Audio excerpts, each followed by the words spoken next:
El rey Baltasar, Leopoldo Alas Clarín.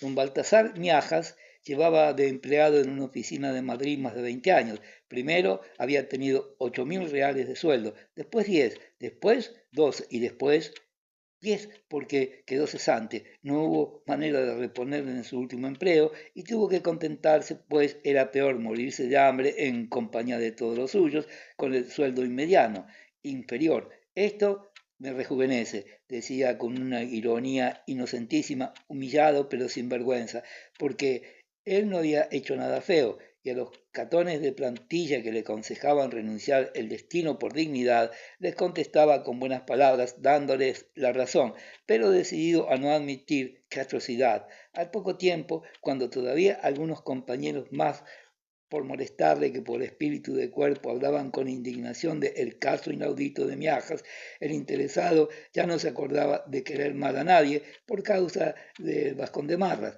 y estaba con sus 10.000 como si en la vida hubiese tenido 12.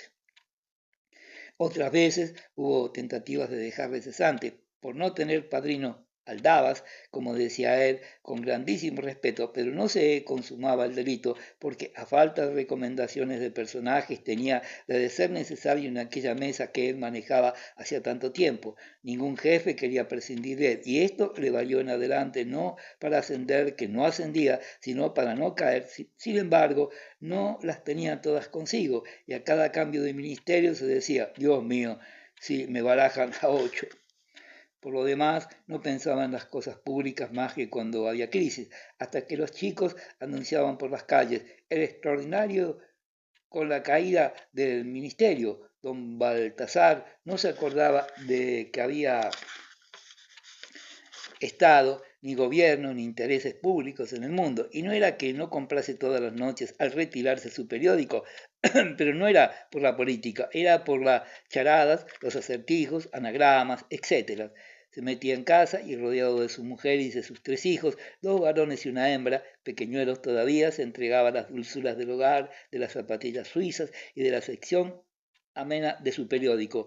No aborrecía al mundo, no era misántropo, pero no estaba a gusto más que entre los suyos, que eran la familia de que va hecho mérito y unos 50 tiestos con flores y 20 pájaros que tenía y cuidaba en un estrechísimo aterrado, que le daba derecho su cuarto piso con honores de guardilla. Era en la calle de Ferraz, desde aquella altura disfrutaba la vista de un panorama que le parecía asombroso, sobre todo por el silencio, por la soledad, por la luz esplendorosa y por el aire puro. Allí no venía a interrumpirle en sus contemplaciones de anacoreta, lego o de brahman, sin cavilaciones, más bicho viviente que este o el otro gato, que se le quedaba mirando, también perezoso, también soñador y amigo de aquella soledad en la altura. Miajas bajaba al mundo pensando en sus flores, sus aves y sus hijos. Se enfrascaba en los expedientes con la afición que le había ido dando el amor al cumplimiento del deber, y de todo lo demás que le rodeaba allá abajo no se daba cuenta siquiera. Como donde él vivía de veras, con toda el alma, era en su cuarto piso, en su terrado, principalmente las calles, la oficina, los paseos, todo le parecía metido en un pozo rastrero, ahogado. Mi inferis, surtum corda, le gritaba el pecho, aunque no en latín, y en cuanto podía, arriba, al terrado. La impureza del aire de abajo era para Miajas una preocupación constante. Creía deber la salud al aire puro de su retiro empingortado. Cuando oía hablar de las prevaricaciones y manos puercas de muchos sujetos, algunos compañeros suyos, y pensaba con orgullo en su inmaculada honradez, en su probidad segura, achacaba la diferencia por asociación de ideas, o mejor, de imágenes, a la impureza del aire que se respiraba allá abajo. Se figuraba que aquellas pobres gentes que casi nunca se codeaban con los gatos allá por las nubes, que no recibían horas y horas los soplos del aire puro cerca del cielo, bajo torrentes de luz en la atmósfera transparente, se iban llenando de microbios morales que producían aquellas debilidades de conciencia, aquellas tristes caídas, pero en general pensaba muy poco en todo esto. No le importaba lo que hacían los demás y tampoco dedicaba mucho tiempo a recordar los propios méritos y servicios. así que casi siempre tenía olvidadas ciertas visitas que le habían hecho illo tempore en su humilde guardilla disimulada ilustres personajes de la política y del foro. Dos habían sido los señorones que habían venido a pedir algo al pobre Miajas a tales alturas. La oficina de don Baltasar era muy importante porque en ella se despachaban asuntos de muchísimo dinero y como en último resultado el que entendía y en realidad resolvía las arduas cuestiones de minas o cosas así de que se trataba era don Baltasar y solo él, lo que entendían de veras la aguja de marear, querían y procuraban tenerlo de su parte, pues aún suponiendo que más arriba se quisiera atender más al favor que a la justicia y a la ley, mucho era y en ocasiones indispensable contar con el informe de aquel perito incorruptible. Una emperatriz o cosa así tenía grandísimos intereses en cierto negocio famoso y era abogado y principal agente de la ilustre dama, un santón político de los primeros, muy popular, elocuente y largo. No se anduvo en chiquitas con su aire democrático, subió al cuarto piso de Miajas y entre bromistas, confianzas, promesas y veladísimas amenazas procuró ganar el ánimo del modestísimo empleado de 10.000 reales, de quien, oh, escándalo, en realidad dependía aquel asunto que importaba tantos millones, pero, ay amigo, que el ilustre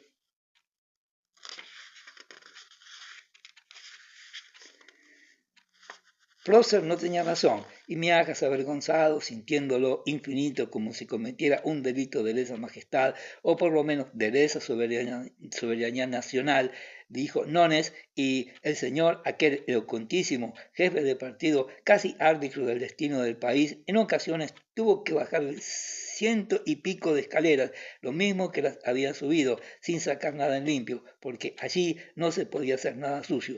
Este triunfo no dejaba de halagar a don Baltasar, más que por el mérito de su honrado resistencia, por el honor de haber tenido en su casa y suplicándole en vano y tratando de convencerle a tan conspicuo personaje. Sin embargo, se le mezclaba esta satisfacción con el remordimiento de no haber podido complacer a una eminencia como aquella, y también tenía cierto escozor que era así como vagos temores de que algún día aquel prócer se vengara dejándole cesante o por lo menos bajándole a 8. La cara otra visita fue de otro santón no menos ilustre e influyente, también demócrata y que era un especialista en materia de conciencia. Cuando él en un discurso decía mi conciencia, parecía decir mis pergaminos, pues él también andaba en cosas de minas y también subió las 100 escaleras y pico, pero este hizo ante todo grandes protestas de la pureza de sus intenciones, con toda sinceridad mostraba el gran disgusto que tenía solo en pensar que don Baltasar pudiera creer que venía a sobornarle, a deslumbrarle, venía a convencerle. No tenía que esperar miajas, ni premio, ni castigo. Resolviese lo que quisiera. Se hablaba a su convicción y nada más. Y el señor de la conciencia sacó unos papelitos y los leyó y discutieron a él y a Miajas. Después de 2 horas, con la mayor naturalidad, don Balsasar declaró que aquel ilustre prohombre tenía razón, que la ley estaba con él y que el negociado informaría si a él se le hacía caso, como pedía el insigne caballero, que de resultas se ganaría acaso millones. Y se fue el señor rectísimo, dejando a Miajas los papelitos aquellos con su firma, y no volvió en la vida. Ni el empleado de 10.000 reales le dio jamás favor alguno, ni se lo encontró cara a cara otra vez. No importaba, él guardaba como un tesoro los papelitos y, sin decírselo a nadie, saboreaba el orgullo de haber tenido ante sí tan fino, tan amable al hombre más severo de España, al catón más tieso de la península, pero después de algún tiempo fue olvidando la aventura y por fin ya disfrutaba de la contemplación de la propia honradez como de una cosa muy insípida, sin mérito grande, aunque indispensable. Estaba dispuesto a morir de hambre antes que a prevaricar en lo más insignificante, pero el placer de este estado de alma era ya para él muy inferior al que le proporcionaba la solución de un jeroglífico. Si aquellos señorones ilustres jamás hicieron nada bueno ni malo a don Baltasar, si el prócer de la conciencia no tuvo la amabilidad de mandarle siquiera unos cartuchos de dulces a los hijos de Miajas, no se portaron así el año de gracia de 1890 y pico. Los dos ricachos americanos que habían sacado de pila respectivamente al hijo mayor Carlos y a la hija Pepilla.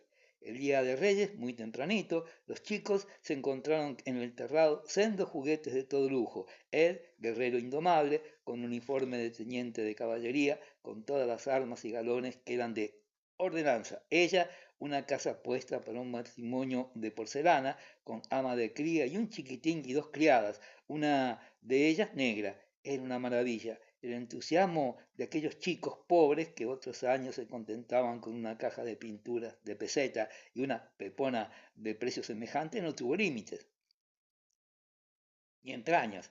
A Marcelo, el hijo segundo, el más cariñoso, más aplicado y más metido por los himnos de su padre, los reyes no le habían traído nada, porque nada era un cartucho de dulces que se encontró al lado de los soberbios juguetes.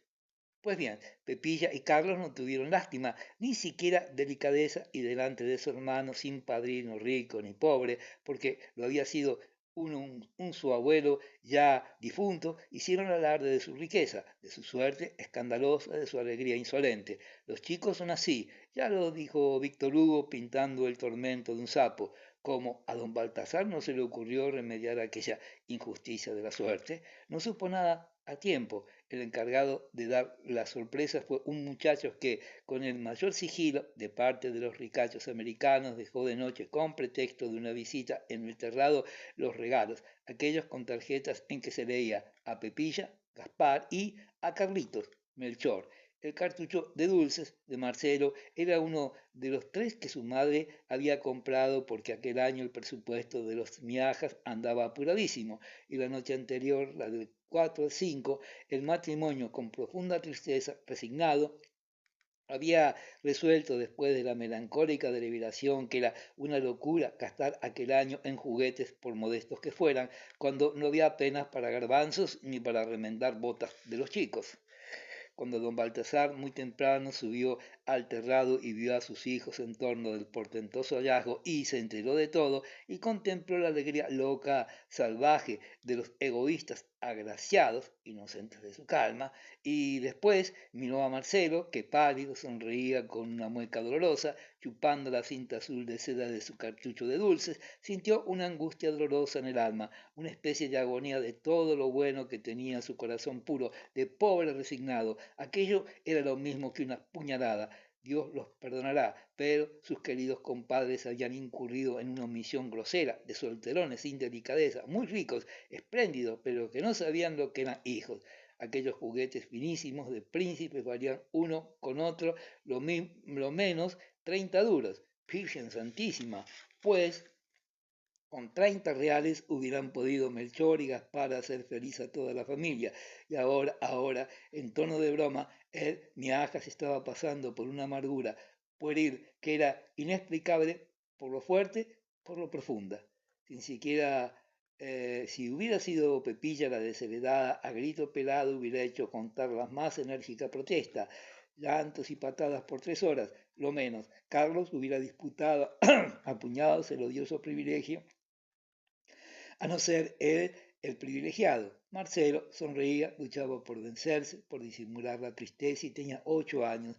Ángel de mi alma, ¿qué culpa tiene él de que su pobre abuelo se le haya muerto y de que yo deba aún al panadero todo el pan que hemos comido en diciembre? Miajas no sabía qué decir, ni qué hacer, ni siquiera cómo mirar a su hijo segundo, que se quedaba sin juguete. Marcelo se fue hacia su padre, se le metió entre las rodillas y empezó a acariciarse las mejillas, flotando con ellas los raídos pantalanos de su señor padre. Su papá era su juguete, de movimiento, de cariño. Así parecía pensar el niño consolándose. Aquellas caricias de resignación monstruosa, resignación a los 8 años, exaltaron más la sensibilidad paterna.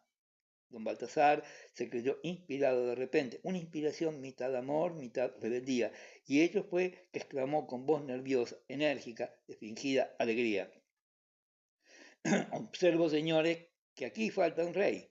¡Qué rey, qué rey! Gritaron Pepita y Carlos. Si falta uno, a ti el rey Melchor te regaló eso, a ti eso el rey Gaspar. Falta Baltasar. que es el que trae el regalo de Marcelín, cosa rica, pero, amigo, como el rey Baltasar viene de más lejos, de allá, de Miajas era muy mal orientalista, de la Conchinchina, pues viene retrasado por las nieves, como los trenes a veces, pero vendrá. Ah, yo te lo fijo que vendrá. No pasa de mañana. Marcelín, cree a tu padre. Marcelo, con lágrimas de inefable alegría en los ojos, sonriendo entre lágrimas, como Andrómaca, miraba a su padre extasiado, dudando de su felicidad futura. Creía y no creía en los reyes. ¿Era acaso dudoso aquello del milagro de los juguetes puestos en el balcón por manos invisibles? Pero ahora se inclinaba a pensar que su rey esta vez iba a ser su padre y se lo agradecía tanto, tanto. Era mejor así, pero ¿vendría el juguete? ¿A qué le va a traer? Preguntó Carlos, entre incrédulo y envidioso en una dicha futura de que ya no le tocaba nada. Eso Dios lo sabe, pero me parece a mí que va a ser. ¿Tú qué opinas, Marcelo? Marcelo era particularmente aficionado a las defensas de plazas fuertes que él Vauban de la casa, y mientras Carlos se armaba hasta los dientes, él prefería construir murallas de cartón y con un ingenio positivo improvisaba aspilleras, cañones, reductos, combinando los más heterogéneos desperdicios de la industria, de dades viejos, rodajas de pies, de butacas rotos, cápsulas vacías, de escopeta, cajas de cerillas y otra porción de inutilidades que, bien combinadas y distribuidas, convertían la mesa del comedor en una fortaleza muy respetable. Marcelo opinó que el rey Baltasar le traería, si era amigo de cumplir, soldados de latón, de artillería, con cañones y todo. Capítulo 3. Don Baltasar se echó a la calle aturdido, como borracho por las emociones de amor, amargura, despecho y decisión violenta que le llenaban el alma. Se le figuraba que llevaba así, no en la mano, en el alma, en la intención, una hacha incendiaria que debía prender fuego a la moral pública, que se debía al orden constituido, a lo más, a los principios que sabía él. En fin, ello era que se había dispuesto a cumplir sus promesas, temeraria de encontrar al rey Baltasar y no ya traerlo de Conchinchina, sino a sacarlo del centro de la tierra y hacerlo presentarse ante su Marcelo con un juguete verdaderamente regio, que no valiese menos que el de sus señores hermanos.